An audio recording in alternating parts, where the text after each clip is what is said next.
Hi friends, ఈరోజు మా అమ్మ పండు మిర్చి నిలువ పచ్చడి పెట్టింది. అది ఎలా పెట్టాలో చూపిస్తాను చూడండి ఫ్రెండ్స్. ఫస్ట్ పండు మిర్చిని తీసుకోండి. తొడిమలన్నీ తీసేసి నీట్గా వాటర్తో వాష్ చేసి డ్రై క్లాత్తో తుడిచి పక్కన పెట్టుకోండి. అలాగే చింతపండు తీసుకోండి, కొత్త చింతపండు. వాటిని పుల్లలు పిచ్చలు ఏం లేకుండా ఒలిచి పక్కన పెట్టుకోండి.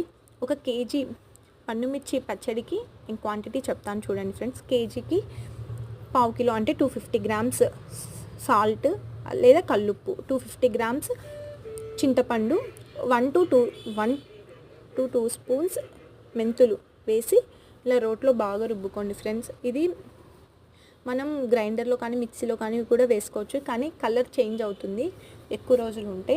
ఇలా రోట్లో రుబ్బుకునేది 1 ఇయర్ పాటు నిలువ ఉంటుంది ఫ్రెండ్స్. మీలో ఎంతమందికి పండు మిర్చి పచ్చడి ఇష్టం కామెంట్ చేయండి ఫ్రెండ్స్. ఇలా రుబ్బుకున్న దాని తర్వాత 1 వీక్ ఊరనిచ్చి తర్వాత పెట్టుకోండి. అంటే పోపు దినుసులు, తెల్లగడ్డ, కరివేపాకు వేసి